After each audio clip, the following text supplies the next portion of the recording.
Mahirap yung paghahanda mo sa pagbabalik. Gaano? Mahirap po talaga kasi unang-una, hindi naman ako bata na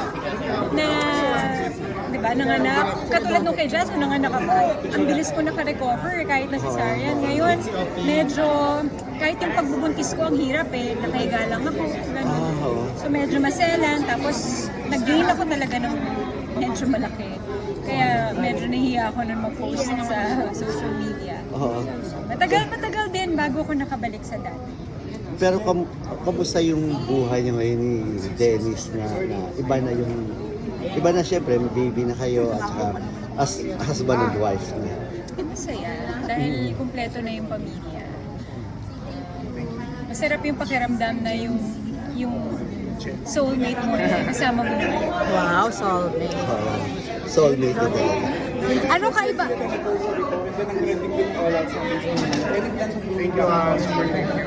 Sabi ko nga, ito yung first time, diba? Nang wala pang Concert, upcoming pa lang, pinaplano pa lang. Pero yung this year din yan. Tapos album under Star Music. Abangan po.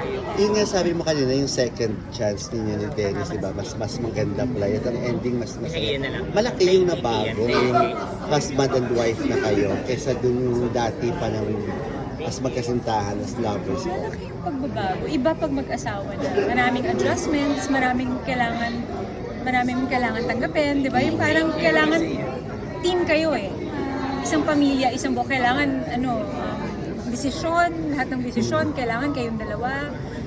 Pagka kailangan pag-usapan lahat. May mga plano, kailangan dalawa kayo. Hindi lang yung ako lang yung magde-decide, siya lang. Kailangan dalawa na kayo. Pero Jen, dahil sa'yo, parang lumabas yung, loko-loko side ni Dennis. No?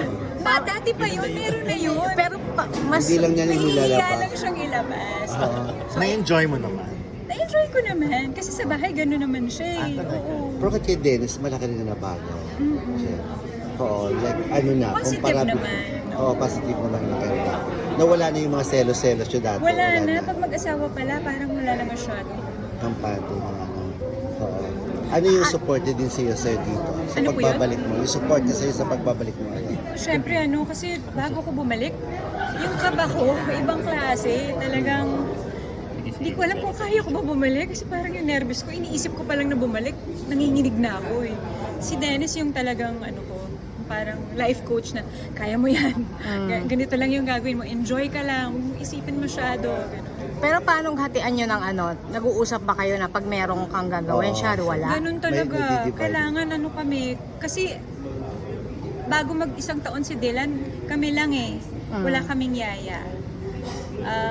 Nung bumalik na si Dennis magtrabaho, sabi ko, kailangan na natin kumuha ng makakasama. Kasi hindi naman natin hindi ko naman kaya mag-isa. So kailangan ko na, lalo na lumilikot na, hinahabol ko na, ganyan. So kailangan ko na makakasama. Minimake sure namin na hindi lang kami sabay na wala sa bahay. Kailangan isa sa amin meron. Good thing, isa na rin yung management namin. Kaya naayos naman na mabuti yung schedule. Jen, kwento mo naman